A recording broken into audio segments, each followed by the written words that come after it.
I think everyone knows I'm quite the Lego extraordinaire. I found myself in my fair share of building Lego sets, playing the Lego video games, specifically Lego Marvel Superheroes.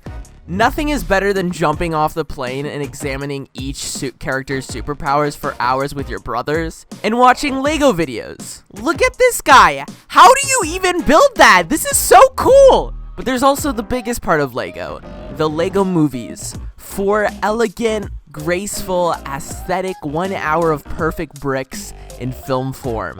Now sure, some people could say the format has probably gotten old and that's why we haven't seen any new news about more movies, but that's why I'm here to recap them all.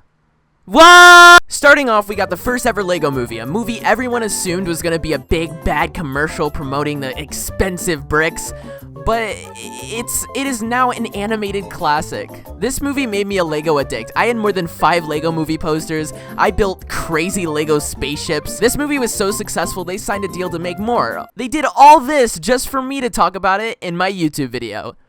This movie has the Ninja Turtles, it has President Abraham Lincoln. Who does it not have? This movie follows a kind of dumb, kind of funny construction worker, Emmett. Everyone he thought was friends thinks he's dumb and useless, and Emmett's only friends are plants and his TV. But come on, Emmett is so great and so wholesome and so nice, and Emmett accidentally shows up at the wrong time and he now has a bounty on his back. Also known as, he is now the special one. Whatever that means. So Wildstyle, who is jealous, befriends Emmett and helps him out on his journey to defeat the notorious President Business, who plans on destroying the world? Why? Don't ask. But then she finds out Emmett likes basic pop music and she gets angry. Why don't you listen to indie music, Emmett? Straight in the middle of nowhere, Emmett and Wildstyle meet a group of allies who are also on their way to eliminate President Business, but they've failed many times. They all build their own part of a big ship and they also ignore all of Emmett's ideas, but his idea, the double-decker couch, actually ends up saving them.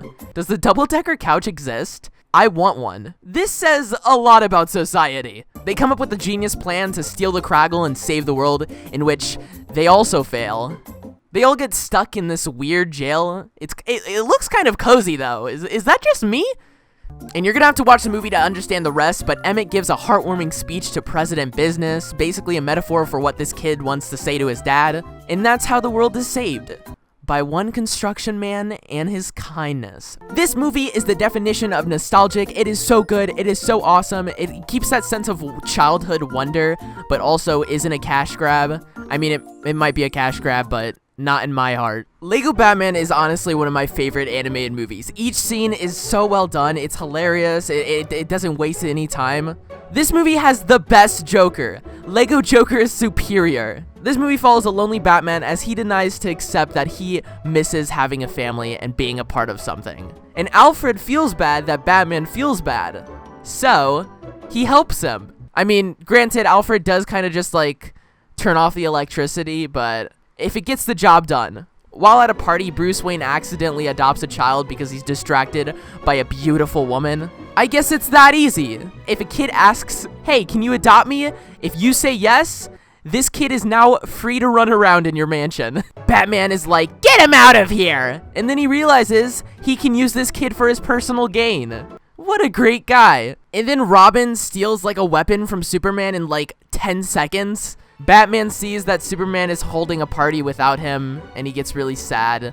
It's actually quite depressing. While all this is happening, Joker and Batman start having relationship issues.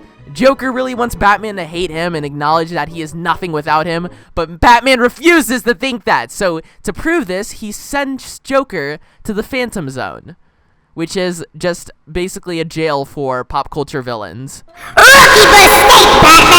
Joker flies down to Earth with his new friends and starts tearing up the city. Batman has none of this and sets out with his new family to save the world. He also allows all the villains that Joker betrayed to come along, which is like genius. And then he betrays his family, and then he feels bad for betraying his family, and then his family forgives him.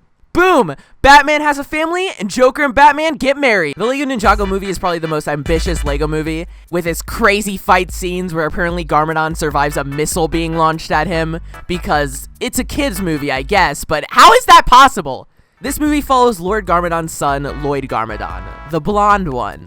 and he struggles with daddy issues with having an evil emperor as a father. Lord Garmadon is kind of evil, kind of not at all evil, like Dr. Doofenshmirtz, where they have the opportunity to cause harm and want to, but they suck at it. The ninja crew pulling up looking like a boy band One Direction to stop Ninjago from being conquered by this guy. After Garmadon does succeed in conquering Ninjago, just like really easily, I don't know why it was that easy, the ninjas go on an adventure looking for the ultimate weapon. Newsflash, the ultimate weapon is them. They are the weapon. They went all this way. Lord Garmadon breaks his arm just to find out that the ultimate weapon is themselves. It's teamwork. As soon as you think Garmadon is becoming a better father and a good guy, he says psych! This movie isn't horrible and it has some amazing visuals, but they throw so much at you all at once and you're just trying to digest it. Like, they could have just focused on one main plot, but it feels like there's 10 different plots that you gotta keep up with. There was also a Lego Movie 2. Apparently a lot of people had no clue this movie existed. For some reason there was zero marketing for this one. The only thing I remembered was them putting up the entire first movie as a YouTube ad to promote the second one.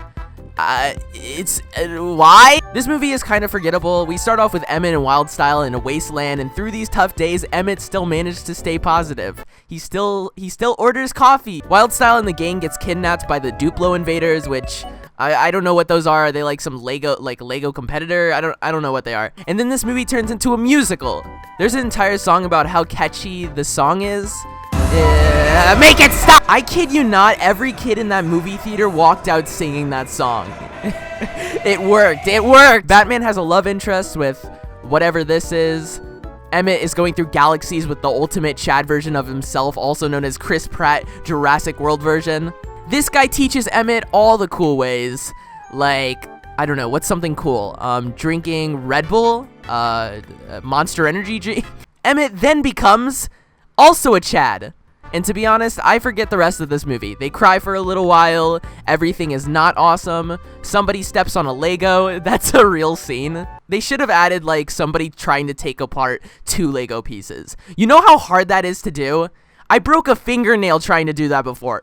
And they defeat the Duplo invaders and restore peace to the land. Did this movie need to exist? No, but man did I find myself enjoying it. And that was the last Lego movie we have ever gotten. It has been since 2019 since we've seen a Lego movie. I'm really glad to say that I've been able to grow up with all these Lego movies, and they're also really amazing, and they've inspired me to, you know, build Legos and make YouTube videos. They have really good storytelling. It's really fun. I do hope we see more Lego movies in the future, maybe Lego Back to the Future, Lego Ghostbusters. I mean, there's an endless world.